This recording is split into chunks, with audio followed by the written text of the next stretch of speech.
Buenos días, amada iglesia. Es un gozo poder nuevamente congregarnos para estudiar la palabra del Señor, poder extraer de ella el mensaje que el Señor nos da. Y estamos siguiendo esta serie de las cartas de Juan, Pedro y Judas. Y quiero invitarles a que puedan abrir sus Biblias en la primera carta del apóstol Pedro.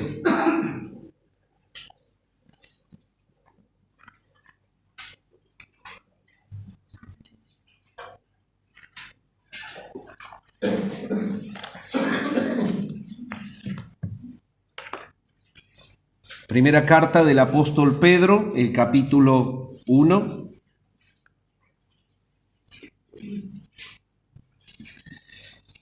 Y vamos a desarrollar en esta mañana los versículos 10 al 12.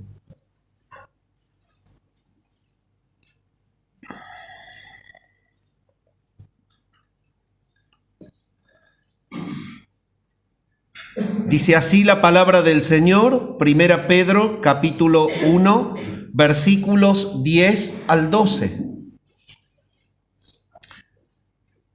Los profetas que profetizaron de la gracia destinada a vosotros, inquirieron y diligentemente indagaron acerca de esta salvación, escudriñando qué persona y qué tiempo indicaba el Espíritu de Cristo que estaba en ellos, el cual anunciaba de antemano los sufrimientos de Cristo y las glorias que vendrían tras ellos.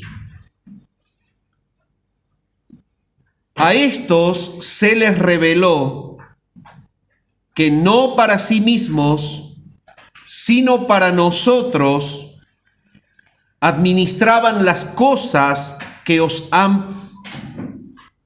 ahora os son anunciadas por los que os han predicado el Evangelio por el Espíritu Santo enviado del cielo, cosas en las cuales anhelan mirar los ángeles. Hasta aquí nomás la lectura en la palabra de Dios. Bien, mis amados, estamos siguiendo este estudio de la carta de Pedro y estamos viendo que el tema central de la carta de Pedro, la primera carta, la segunda carta de Pedro, es un aliento a personas que están siendo perseguidas, atravesando un tiempo de prueba. Son los expatriados de la dispersión en el Ponto, en el Asia, Galacia, Capadocia, Bitinia, y que son elegidos según la presciencia de Dios Padre. Y todo esto hemos estudiado. La carta está dirigida a personas que verdaderamente están en prueba, en aflicción.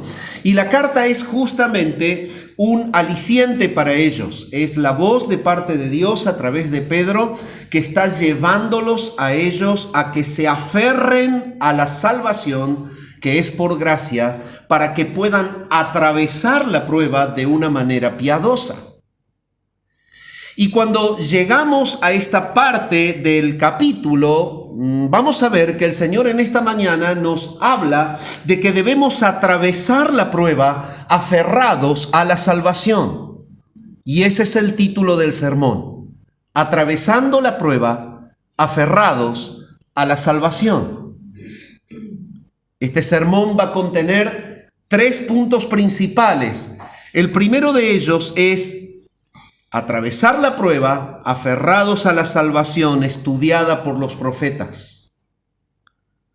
Y se extrae de el versículo 10 y la primera mitad del versículo 11, que si usted es tan amable lo puede volver a cotejar.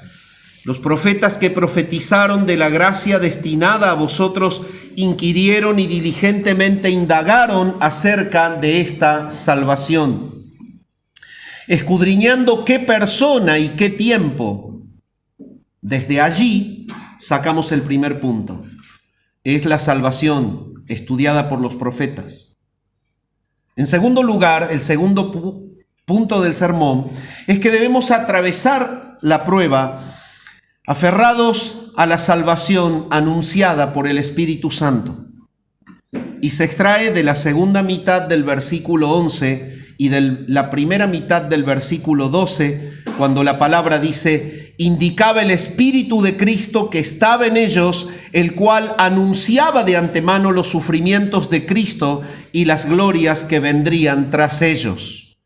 A estos se les reveló que no para sí mismos, sino para nosotros eran esas cosas.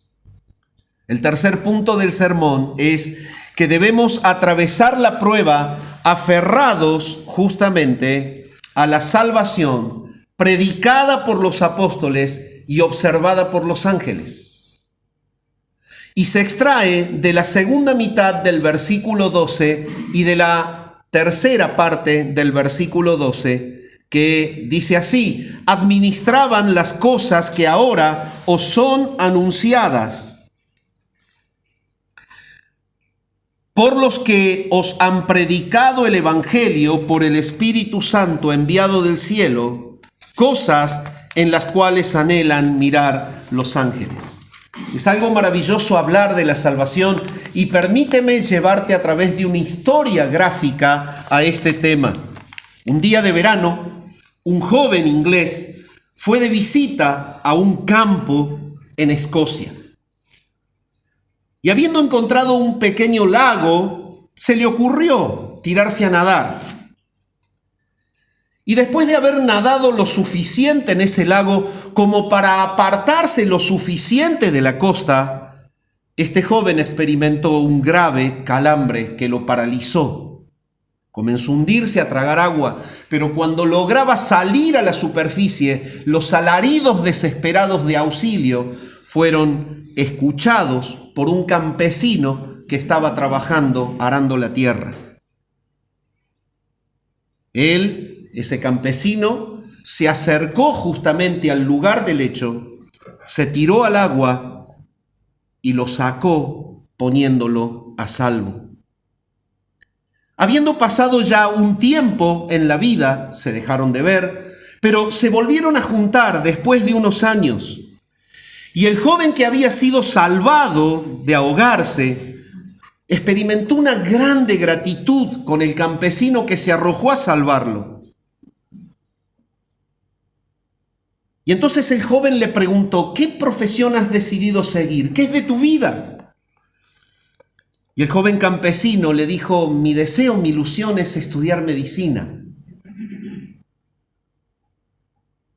Y resulta ser que el joven salvado fue y se lo comentó a sus padres.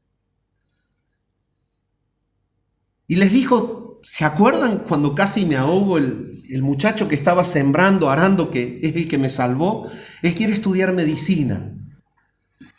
Y los padres del muchacho salvado sintieron tal gratitud, y eran personas acaudaladas de una buena posición económica, al punto que se comprometieron a pagarle los estudios de medicina al hombre que había salvado a sus hijos, a su hijo.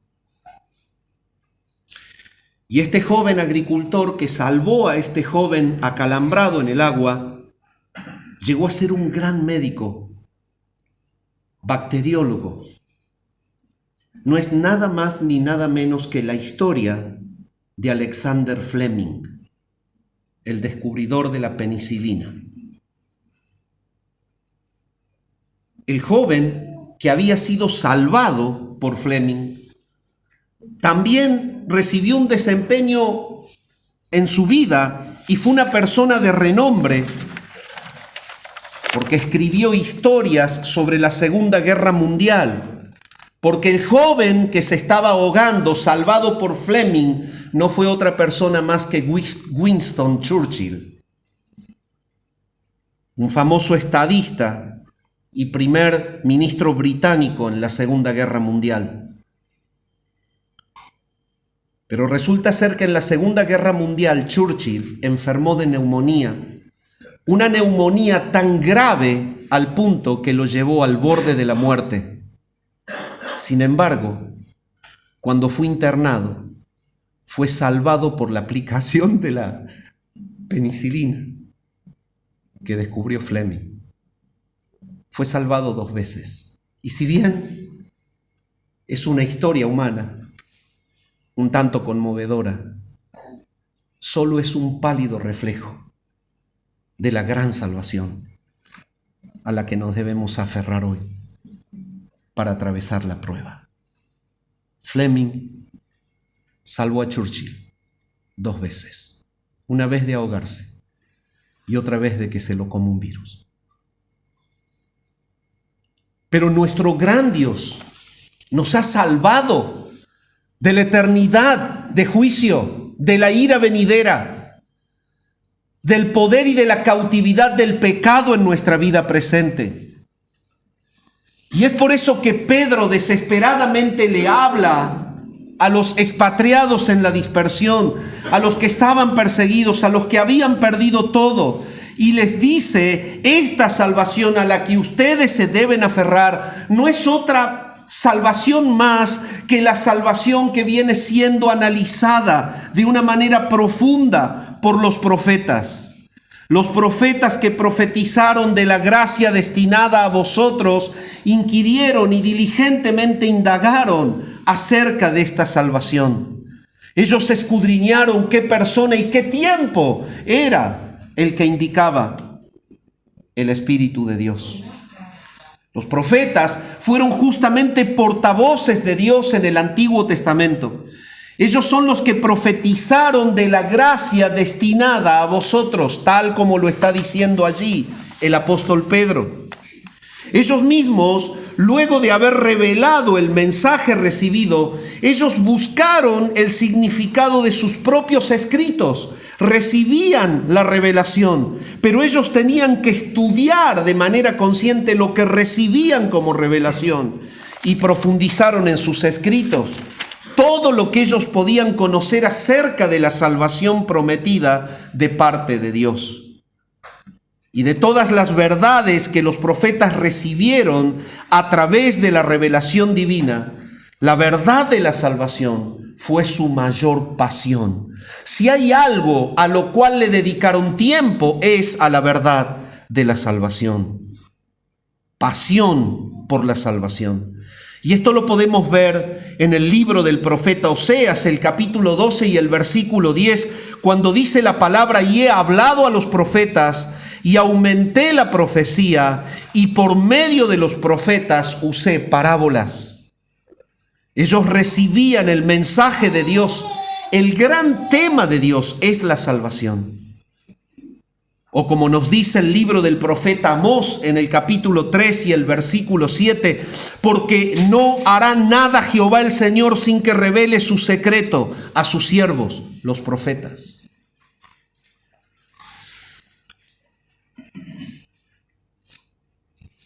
Todos los profetas del Antiguo Testamento estaban asombrados por las promesas de la salvación.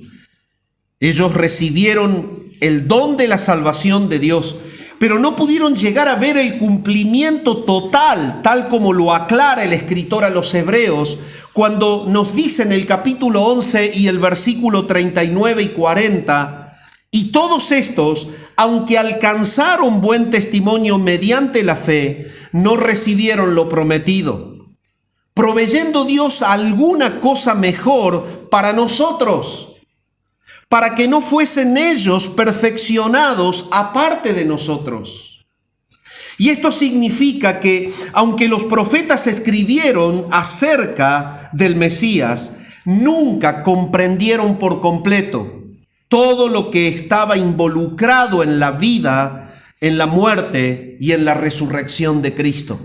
Lo recibían, lo podían palpar, venía de parte de Dios, lo transcribían, pero nunca lo pudieron cotejar. Los profetas del Antiguo Testamento murieron esperando lo que habían recibido, que vendría el Mesías, el Salvador. El profundo e intenso estudio de los profetas para tratar de comprender la profundidad y la obra de la persona de Cristo se basó fundamentalmente en estudiar la gracia destinada a los pecadores a través de Él. Y esto es debido a que la salvación tiene que ver fundamentalmente con el acto divino de salvar a pecadores de la ira venidera y del infierno eterno. Tal como se encarga de decirnos el apóstol Pablo cuando le escribe a Tito en el capítulo 3 y el versículo 7, para que justificados por su gracia viniésemos a ser herederos conforme a la esperanza de la vida eterna. Sin embargo, el concepto de la gracia abarca todo el motivo de esta gran obra de la salvación. Esta gran obra de la salvación dada por Dios para con los pecadores es la que Pablo explica escribiendo a los Romanos en el capítulo 5 y el versículo 15, pero el don no fue como la transgresión, porque si por la transgresión de aquel uno murieron los muchos, abundaron mucho más para con los muchos la gracia y el don de Dios por la gracia de un hombre, Jesucristo. Los profetas estaban absortos, imbuidos, ocupados en analizar seriamente lo que recibían. El entorno no permitía que fuese suficientemente claro, pero recibían una promesa maravillosa y profunda. Había de nacer en este mundo un Salvador, Cristo, el Señor. Y ellos estaban analizando profundamente el tiempo, el lugar, los eventos, los acontecimientos, que la situación temporal y geográfica pudiera estar en sincronía con lo que ellos habían recibido. Los profetas se ocuparon en entender la gracia de Dios, y esto es lo que Pedro les está diciendo a ellos. Se ocuparon en entender la misericordia que Dios trae en Cristo. Se ocuparon de entender su perdón, se ocuparon de entender su bondad, se ocuparon de entender su favor inmerecido, se ocuparon de entender la bendición otorgada por Dios a indignos pecadores.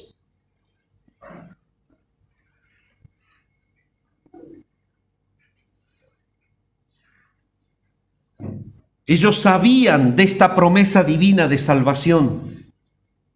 Esta era la gracia destinada a los que vendrían después de ellos. Y lo que está queriendo decir Pedro aquí es que esta gracia que fue revelada a los profetas de Israel tenía una extensión que iba mucho más allá de Israel. Los profetas habían entendido que la gracia revelada a ellos abarcaría a todas las naciones, a todo pueblo, nación y lengua. Y eso es lo que escribe Isaías cuando logra entender la profundidad de la salvación venidera.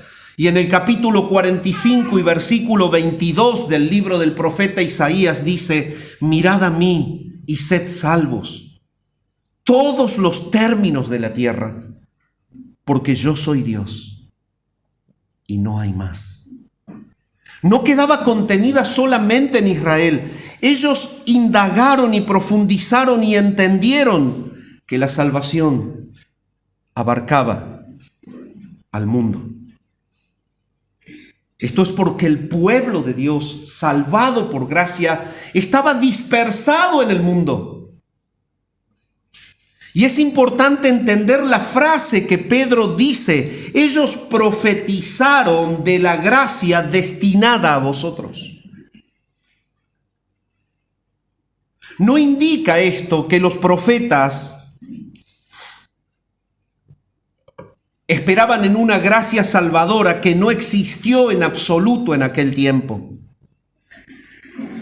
simplemente no significa eso, porque la gracia de Dios actuó siempre. Él siempre ha sido un Dios inmutable en misericordia. Si usted me pregunta, ¿cómo se convirtió Abel para ser un adorador conforme a la aprobación de Dios? Abel se convirtió por gracia. Nunca de Génesis a Apocalipsis encontramos un solo texto que apoye la idea de que la salvación pueda estar ligada a alguna obra humana. Nunca. Siempre fue por gracia y por medio de la fe. Porque lo que hace Abel es derramar sangre creyendo que nacería el sustituto que daría su vida en la cruz. Entonces, lo que está diciendo allí no es que los profetas no pudieron experimentar la gracia, sino que se está refiriendo a la evolución del plan redentor y a la futura venida, la primera venida de Cristo, que ellos estaban observando desde atrás. La gracia de Dios ha sido siempre inmutable. Su misericordia es la que expresa Moisés cuando él escribe en el Pentateuco, en el libro de Éxodo, capítulo 34, versículo 6. Y pasando Jehová por delante de él, proclamó: Jehová, Jehová, fuerte, misericordioso y piadoso, tardo para la ira y grande en misericordia y verdad. Esto conocían ellos de Dios. Era el Dios misericordioso y piadoso. Era tardo para la ira y era grande en misericordia y verdad. En todo el Antiguo Testamento vemos que Dios siempre fue compasivo con quienes creyeron antes de que Cristo viniera. Y Él desde siempre es compasivo con todos los que creen, tal como lo expresa David en el Salmo 84:11. Porque sol y escudo es Jehová Dios, gracia y gloria dará Jehová, no quitará el bien a los que andan en integridad. Y por todo lo que acabamos de expresar, es obvio que durante el Antiguo Testamento nunca hubo ninguna duda de que Dios sea misericordioso. Pero la gran manifestación de su gracia estaba destinada a nosotros. Y estaba destinada a nosotros con la llegada de su Hijo, tal como Isaías lo profetizó en Isaías capítulo 45, el versículo 20 al 24, reuníos y venid, juntaos todos los sobrevivientes de entre las naciones. ¿No tienen conocimiento aquellos que erigen el madero de su ídolo y los que ruegan a un Dios que no salva?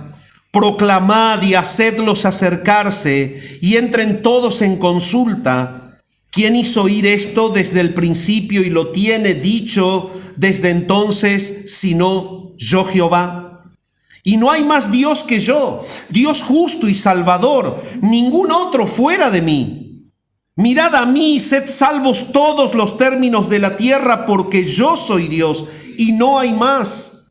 Por mí mismo hice juramento, de mi boca salió palabra en justicia, y no será revocada, que a mí se doblará toda rodilla y jurará toda lengua, y se dirá de mí: ciertamente en Jehová está la justicia y la fuerza.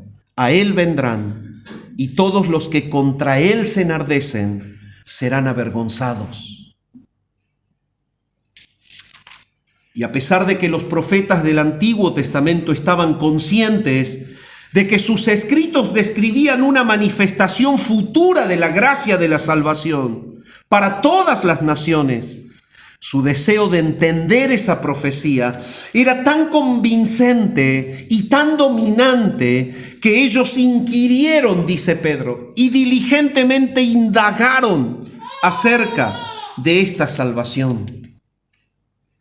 Estos dos verbos, inquirir e indagar, muestran con ímpetu la manera en la que ellos profundizaron en sus profecías para investigar y comprender mejor la magnitud de esta gracia.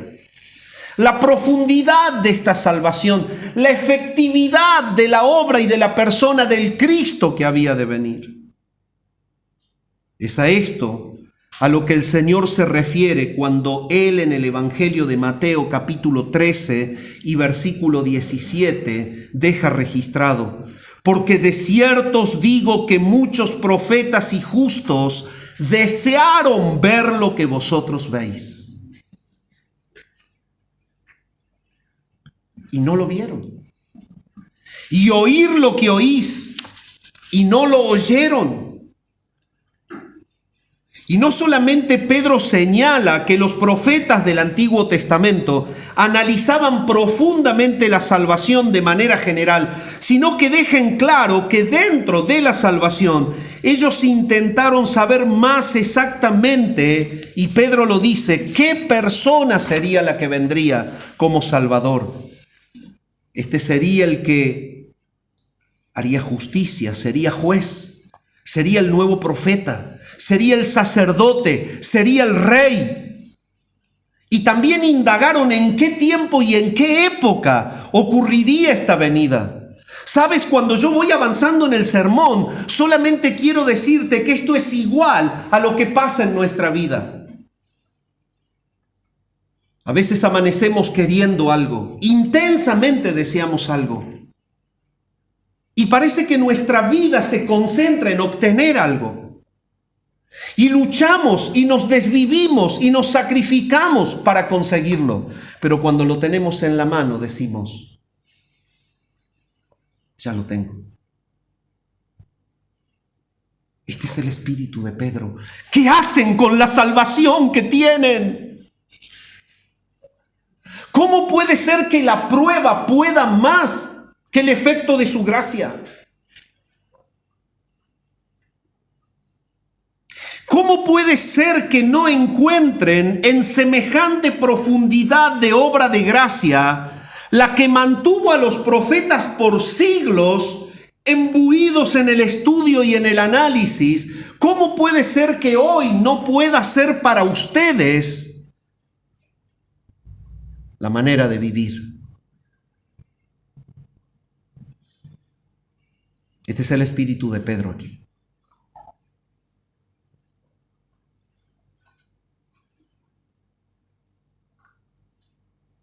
Esta actitud profética de inquirir qué persona y qué tiempo sería la salvación, la podemos ver ejemplificada en Juan el Bautista, quien fue el último profeta del antiguo pacto.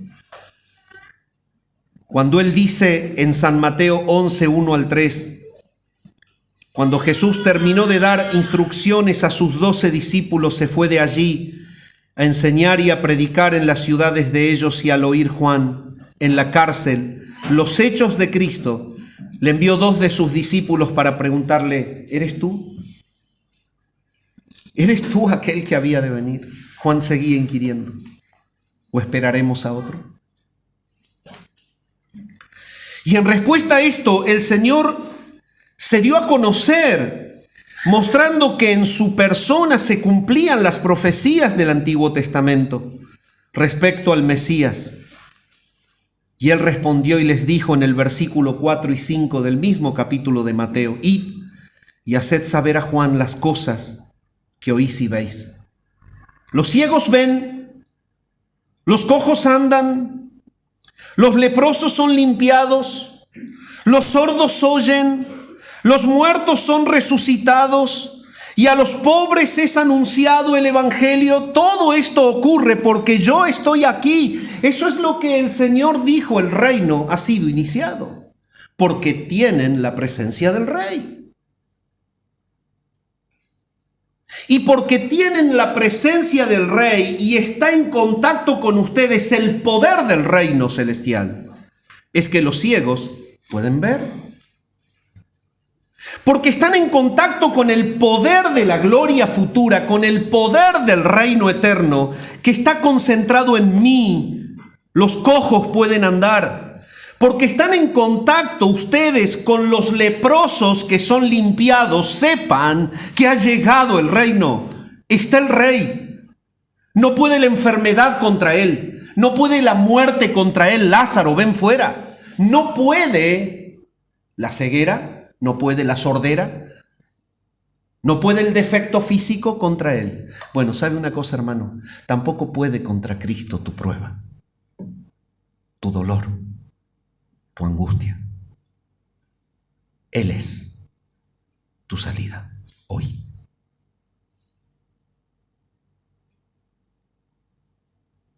Eso dice Pedro ahí. Por eso tiene esta conexión, este párrafo con la línea melódica de la carta. Porque está exaltando la gloria de la salvación por gracia en la persona de Cristo. Y porque nos conecta con el verdadero y profundo resultado del Evangelio. Pedro está llevando a los creyentes perseguidos a entender que si la grandeza de la salvación que había de venir fue el estudio intenso y fue la preocupación de todos los profetas, debería aún ser mucho más precioso aferrarnos a ella hoy, siendo que tenemos toda la revelación de la gracia contenida en la Biblia.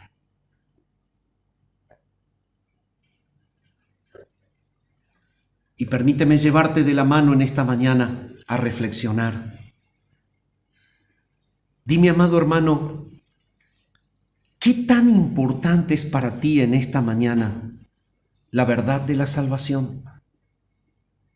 Dime, ¿utilizas el hecho de que eres salvo como el sticker que te da identidad?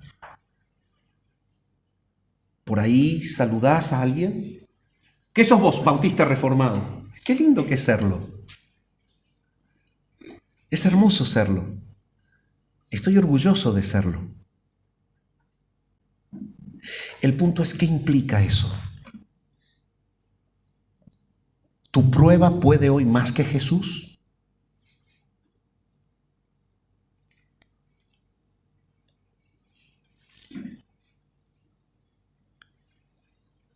Seguramente me dirás, pastor, es lo más importante para mí. Y te creo, para mí también. Es hermoso. ¿Por qué no la predicas entonces?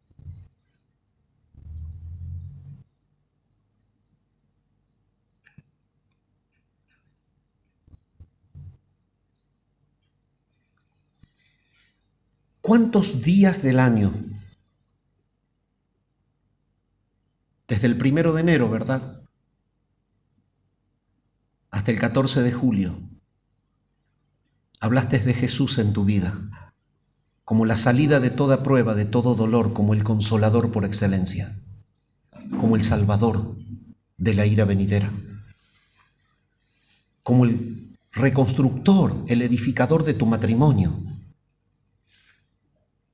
como el Señor de tu vida, como el que Él te espera en la gloria futura. Desde enero hasta hoy, ¿cuántas veces lo hablaste? No quiero la respuesta, pero esa respuesta indica cuán importante es para ti la salvación hoy.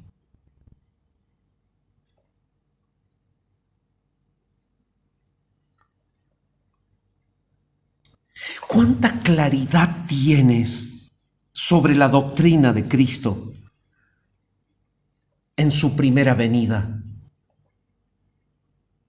como el Mesías prometido? Si te toca un mano a mano con un testigo de Jehová, con algún mormón, ¿qué puedes decir sobre el Mesías que vino por primera vez? ¿Lo puedes mostrar en el Antiguo Testamento? ¿Puedes conectar el Antiguo Testamento con el Nuevo? ¿Puedes mostrar la verdad de la salvación prometida? Y no, pastor, que es que yo no estudié en un seminario. No. Los seminarios son nuevos. A lo sumo tendrán 300 años. El Señor viene edificando su iglesia hace miles de años.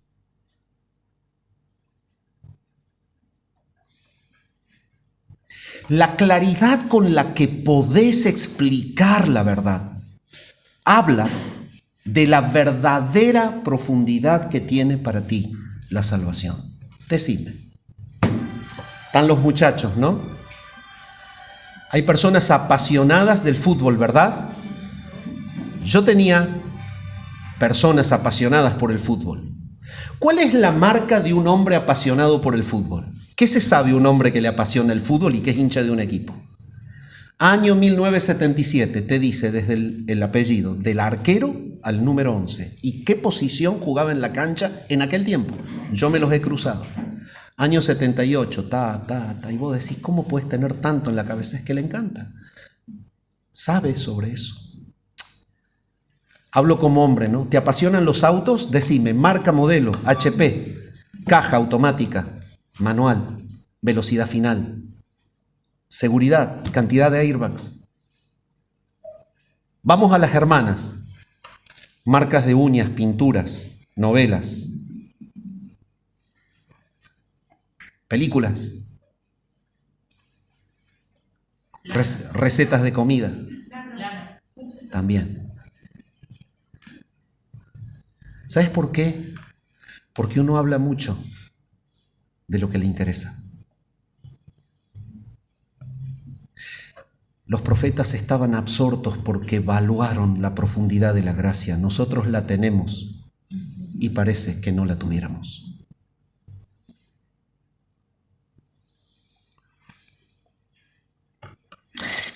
Si tuvieras que enseñarle a alguien todo lo que la Biblia dice sobre Cristo como el Mesías enviado, ¿lo podrías hacer citando textos? ¿Cómo ha influido en tu vida ese conocimiento salvador?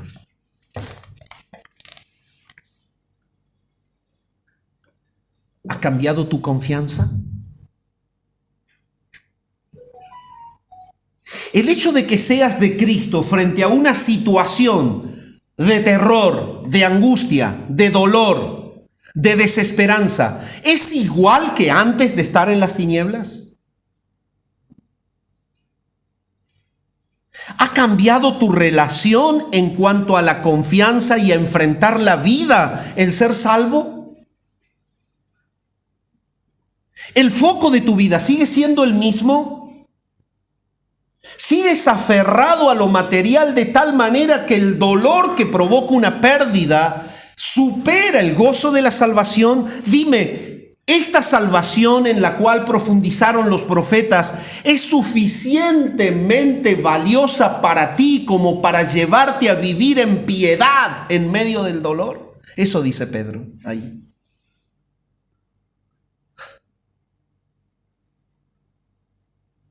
¿Y sabes?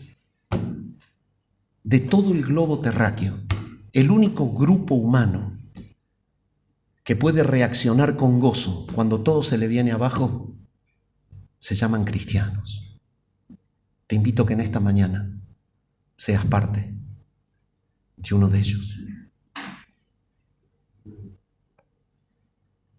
Segundo punto del sermón: salvación anunciada por el Espíritu Santo.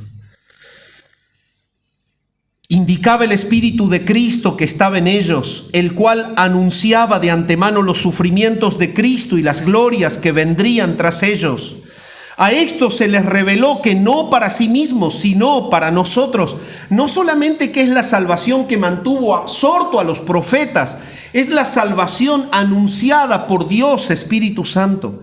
Todas las profecías que el Espíritu Santo reveló a los profetas en la antigüedad fueron divinamente inspiradas y fueron escritas bajo la dirección de Dios Espíritu Santo. Por ejemplo, podemos ver en Amós 3, 7 y 8, porque no hará nada Jehová el Señor sin que revele su secreto a sus siervos los profetas. Si el león ruge, ¿quién no temerá? Si habla Jehová el Señor, ¿quién no profetizará? Y el tema general de la profecía era doble. Pedro lo dice ahí: los sufrimientos de Cristo y las glorias que se desprenden detrás de ellos, las glorias que vienen detrás de ellos. Este era el tema. tal como se encarga de mostrarlo Isaías en el capítulo 52 y el versículo 13 al 15. He aquí que mi siervo, dice él, será prosperado, será engrandecido y será exaltado y será puesto muy en alto. Como se asombraron de ti muchos, de tal manera que fue desfigurado de los hombres su parecer, y su hermosura más que la de los hijos de los hombres. Así asombrará él a muchas naciones. Los reyes cerrarán ante él la boca, porque verán lo que nunca les fue contado y entenderán lo que jamás habían oído. Dios Espíritu Santo es el que reveló esa salvación, incluyendo tales verdades como la resurrección de Cristo, que el que había de venir estaría muerto, pero resucitaría, vencería la muerte, como la ascensión a la gloria, como la entronización a la diestra del Padre.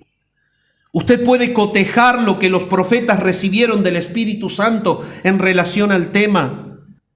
En el libro del profeta Daniel, el capítulo 2 y el versículo 44 dice: y en los días de estos reyes, el Dios del cielo levantará un reino que no será jamás destruido, ni será el reino dejado a otro pueblo.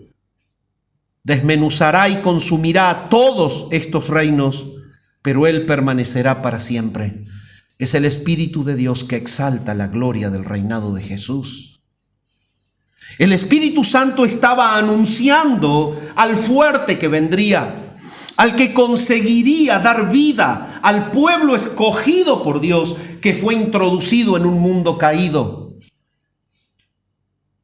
El Espíritu Santo reveló que en Cristo habría salvación y vida eterna, y que Él tendría un reino por sobre todo otro reino, el cual sería eterno y para siempre. Y el hecho de que Pedro usara la frase el Espíritu de Cristo que estaba en ellos demuestra que el Cristo eterno fue siempre inseparable de la obra del Espíritu Santo. El Cristo eterno a través del Espíritu Santo obró en el interior de los escritores del Antiguo Testamento para registrar la revelación infalible de Dios acerca de su persona. Y es por esto que el mismo Pedro en la carta lo aclara. Él mismo dice más adelante en la segunda carta, capítulo 1 y versículo 21, nunca la profecía fue traída por voluntad humana, sino que los santos hombres de Dios hablaron siendo inspirados por el Espíritu Santo. Y usted puede decir, pero Pedro está usando esto para alentar al que padece. Claro, es que está hablando de la magnitud de la salvación. La salvación que mantuvo absorto a los profetas es la salvación anunciada por Dios Espíritu Santo, y es la salvación que no te alcanza para poder atravesar en gozo el tiempo del dolor.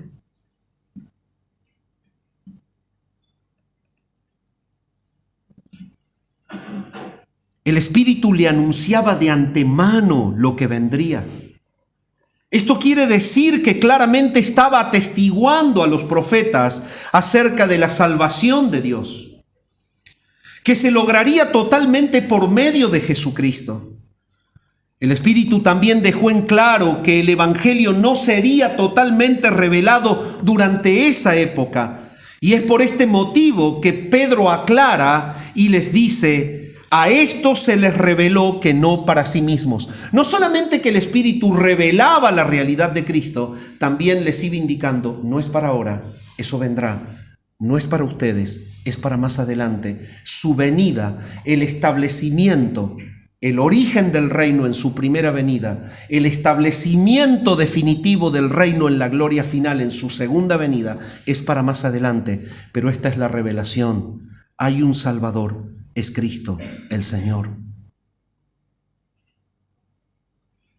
Y es por esto que el escritor a los Hebreos en el capítulo 11 y en el versículo 13 escribe lo siguiente: conforme a la fe murieron todos estos sin haber recibido lo prometido, sino mirándolo de lejos.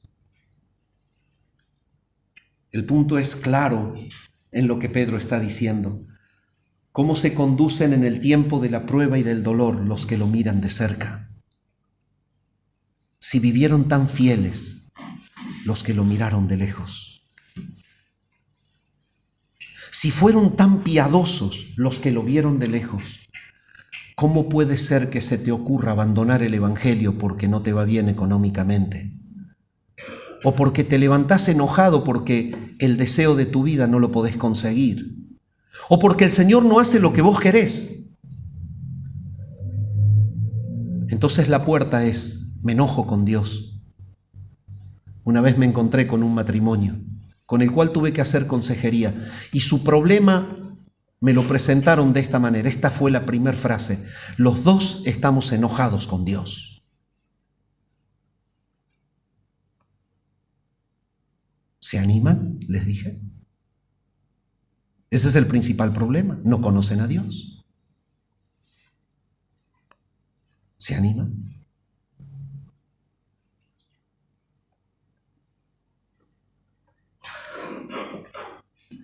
Es la salvación revelada por el Espíritu Santo. Ellos la vieron de lejos y los absorbió, cautivando sus vidas. Nosotros la tenemos, lo vemos de cerca y parece que no nos alcanza. ¿Cuál es tu vínculo con Jesús? ¿Él es el Señor que intelectualmente tú conoces o es el dueño de tus pensamientos hoy? ¿Es el Cristo que sabes cómo predicarlo y estudiarlo? ¿O es el dueño que comanda tus emociones? Porque eso es ser Señor.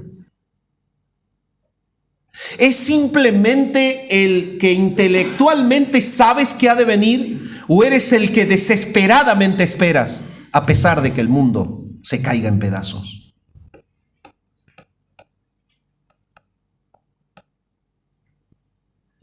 ¿Quién es Jesús? ¿Qué hace Pedro cuando los lleva a contemplar la salvación si no los enfoca en el Salvador? No hace nada. La salvación de manera abstracta no puede cambiar a nadie, pero él les dice, miren a Jesús.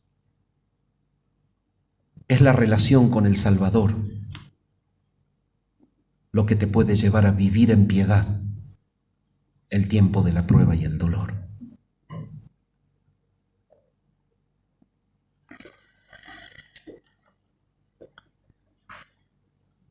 El Espíritu Santo mismo se encargó de mostrar que la salvación sucedería en una época en que la obra salvadora del Mesías abarcaría a creyentes de todas las naciones. Estas bendiciones serían las que se mostrarían en el nuevo pacto, tal como se encarga David de enseñarlo, como escribe en los Salmos, el Salmo 22, versículo 27 y 28, cuando nos dice, se acordarán y se volverán a Jehová todos los confines de la tierra, y todas las familias de las naciones adorarán delante de ti, porque de Jehová es el reino y él regirá las naciones. Y todo esto indica que ellos fueron advertidos por el Espíritu Santo que debían vivir en esperanza. Y esto quizás te cierre la idea, porque te puede surgir un conflicto y es normal. Oiga, pastor, usted está diciendo que la salvación siempre fue por gracia, pero después en el mensaje dijo que todas las bendiciones de la llegada de Cristo son para estos tiempos y que no fueron para ellos, y entonces, ¿cómo se salvaron ellos? Si tú te has preguntado eso, brillante tu pregunta, te felicito. Pero ahora te la explico. Dios aplicó en el antiguo pacto las bendiciones del nuevo, y la salvación siempre fue por gracia. Dios aplicó en la fe de los antiguos que creían que vendría el Mesías prometido, el efecto de la gracia. Ellos fueron salvos por la fe en el Cristo que había de venir.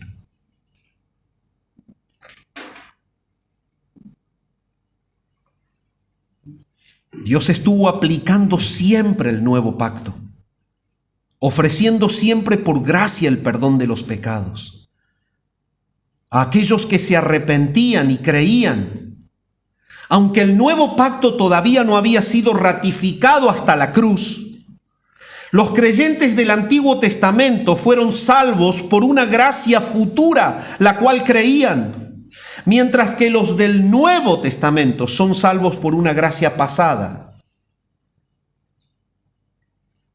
Sin embargo, ambos tienen a la cruz como el pináculo de la redención. Los antiguos observaban el poder de la cruz. Nosotros observamos el poder de la cruz. Pero no hay salvación sin ese Cristo que murió en la cruz. Y ese es el Señor que está hoy. Pedro les dice a ellos, no están solos, son salvos. Son salvos. Son miembros de la familia de Dios. Si usted conecta este párrafo, lo va a ver conectado con la línea melódica. Habla del desarrollo de la gracia. Cómo fuimos preconocidos por el Padre, cómo fuimos elegidos por Él, cómo fuimos santificados por el Espíritu Santo. Y ahora nos está diciendo, esto es salvación. Aférrense a Jesús. Jesús es el personaje que resalta en la salvación. No hay salvación sin Él. Entonces, ¿dónde está el problema? La salvación es a la que te debes aferrar en el tiempo de la prueba. Es la que mantuvo absorta a los profetas. Es la que cautivó al Espíritu Santo para anunciarla.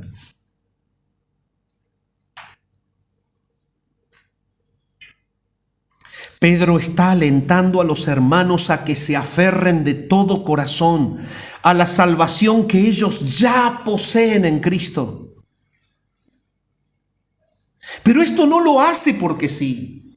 Lo hace por lo que la misma salvación revela. Cristo revela que Él está a la diestra del Padre intercediendo por nosotros. ¿Oras en el tiempo de la prueba?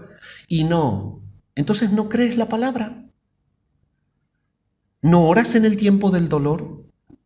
¿Quién intercede por ti ante el trono del Padre, sino el Cristo que te salvó?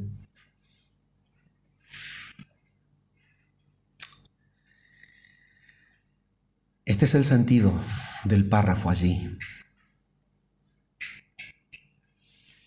Jesús es tu Salvador como un sticker que te da identidad, o puedes decir libremente, mira, hermano, si fuese comparada mi vida como la de un barco en alta mar, téngalo por seguro que Jesús es mi timón.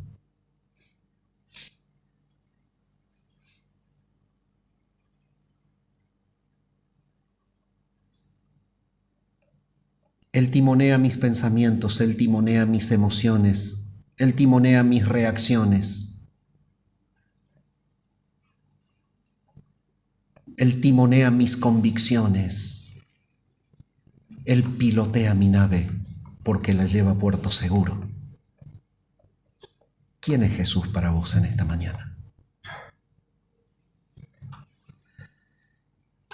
Permíteme llevarte de la mano esta reflexión. ¿Eres consciente que los sufrimientos de Cristo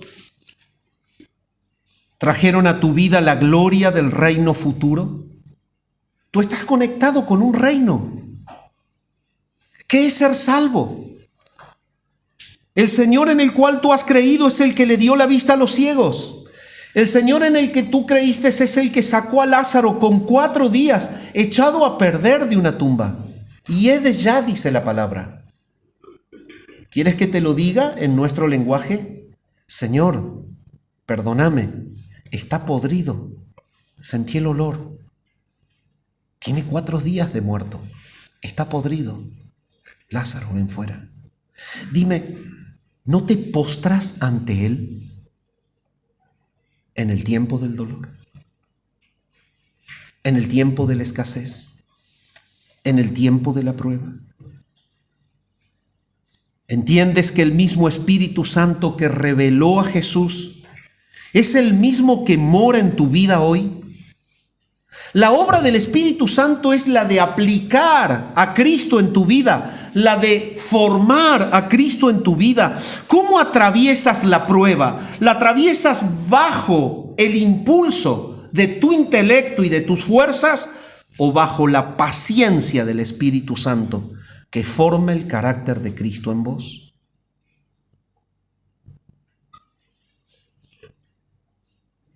¿Eres consciente de que el Cristo resucitado atraviesa la prueba llevándote de la mano? No, pastor, eso es demasiado. Lo que usted está diciendo no tiene fundamento bíblico. Es más, me voy. No, quédate, escucha. ¿Qué quiso decir Cristo cuando dijo, yo estoy con vosotros todos los días hasta el fin del mundo? ¿Qué quiso decir? Debería haber un paréntesis. Yo estoy con vosotros todos los días hasta el fin del mundo, paréntesis, excepto cuando las cosas te vayan mal, excepto en tu tiempo de prueba, excepto en tu tiempo de disciplina. No, nunca el Señor nos deja, porque todo lo que hace, lo hace para su gloria. Y ese es el punto de Pedro, ahí. ¿Sos salvo? Sí, aférrate a Jesús. En el tiempo del dolor, Él nunca te deja. No, Señor. Mire, pastor, hace poquito estaba en una consejería. Es más, a la madrugada, 4 y pico de la mañana, clink, clink, el sonido del teléfono. 4. A las 7:30 me tengo que levantar para viajar. 4, pero a las 4 me conecté. A las 4. Son las 4. ¿Qué le pasará a alguien? Tú, me fijo. Una mujer en depresión, sin ganas de vivir.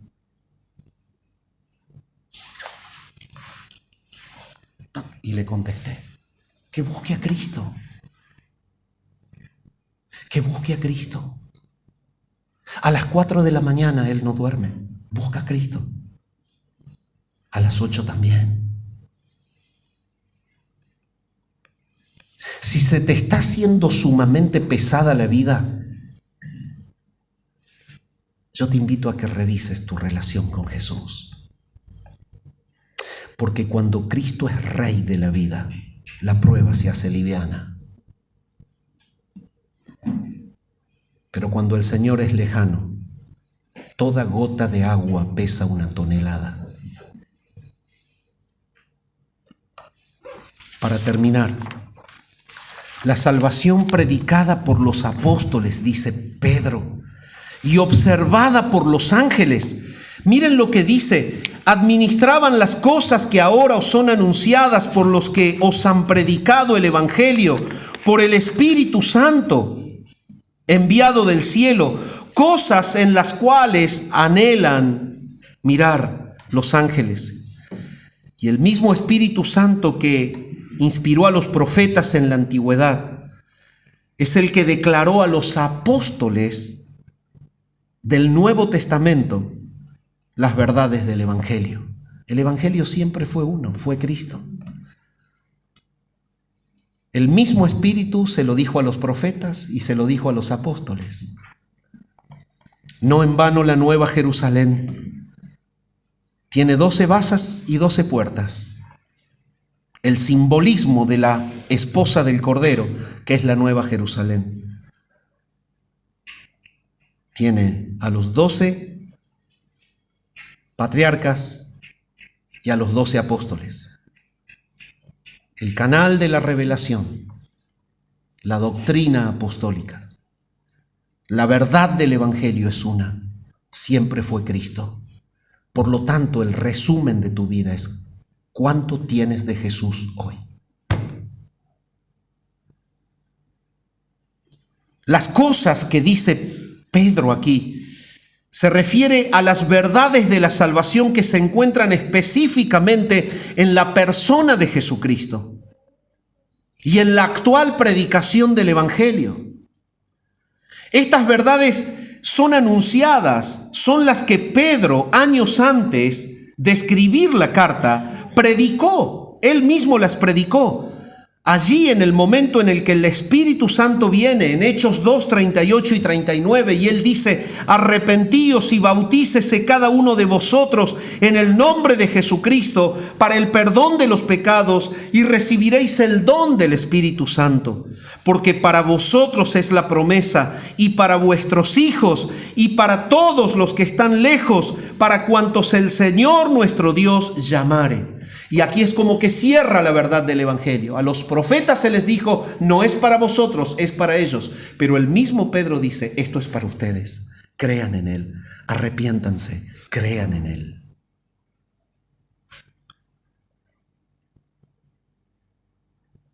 Y esto es lo que ilustra Pablo cuando le predica a los romanos en el capítulo 1, el versículo 16 y 17. Yo no me avergüenzo del Evangelio. Pedro predicó, arrepiéntanse, bautícense en el nombre de Jesús. Pablo predicó, no me avergüenzo del Evangelio, porque hay poder allí, es poder de Dios, es poder para salvación a todo aquel que cree. Ah, sí, mi hermano, mi pastor, ¿sabe? El Señor me salvó de la ira venidera, pero no de la quiebra financiera, pero no del dolor, pero no de la enfermedad. Mira, la salvación es integral. Si Él te salva de la ira venidera, Él te salva de la quiebra financiera. Si Él te salva de la ira venidera, Él te salva de los problemas de este mundo. La palabra lo dice, las aflicciones del tiempo presente no son comparables con la gloria venidera que en nosotros se ha de manifestar. Canaliza tu prueba en el poder de Jesucristo. Pablo dice, fortaleceos en el Señor y en el poder de su fuerza. ¿Y cómo lo hago prácticamente, pastor? Clava tus rodillas. Si la persona de Jesús es tu Salvador, y si la persona de Jesús es tu Señor, anda en la intimidad al que realmente confías que puede contra tu problema. Presentale tu dolor y no salgas de la cámara secreta de la oración llevándote la misma preocupación. Primera Pedro capítulo 3 nos dice, echa toda tu ansiedad sobre Él. Primera Pedro 5, echa toda tu ansiedad sobre Él porque Él tiene cuidado de vos. Filipenses capítulo 4 te dice, no estés afanosos por nada, sean conocidas tus peticiones delante de Dios en toda oración y súplica con acción de gracias, y la paz de Dios, que sobrepasa todo entendimiento, guardará tus pensamientos, guardará tu corazón en Cristo, en Cristo. El mismo Señor enseñó, todo lo que pidierais al Padre en mi nombre, lo que esté conforme a mi voluntad, yo les voy a dar. Oraréis así, Padre nuestro. Oren al Padre en mi nombre, enseñó Jesús. Esta es la salvación predicada a los apóstoles, pero es la salvación que mantuvo absorto a los ángeles. Los ángeles quieren observarla y participar en ella. Solo te llevo a la reflexión. ¿Qué valor tiene para ti hoy el Evangelio? ¿Lo analizas y lo estudias con pasión como lo miran los ángeles? ¿Estás profundamente preparado para predicarlo no solo con tus palabras, sino con tu confianza de vida? Yo no puedo creer que tú, atravesando el dolor que pasas, te sientas así. Esa es una hermosa predicación, porque eso revela quién es Jesús para vos.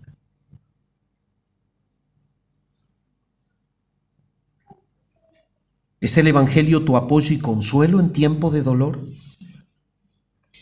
¿Has experimentado el poder consolador del Evangelio en las pruebas de tu vida? De tal manera que lo predicas desesperadamente a todo aquel que padece. Miren, yo recuerdo el tiempo del COVID, ¿no? Y todo el mundo se trataba de ayudar. ¿Sí? ¿Por qué? Porque hubo muchas muertes. Y entonces te llamaban y te decían, probá esto, ivermectina. Bueno, yo no tengo mucho, no me acuerdo, pero creo que ese era uno. Toma esto, toma 2 gotitas, toma. Porque el deseo era salvar.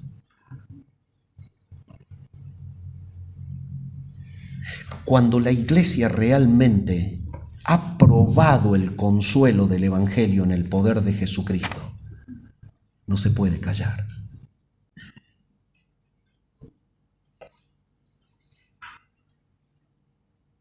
No se puede callar. ¿Y cuál es tu relación con ese Cristo que salva.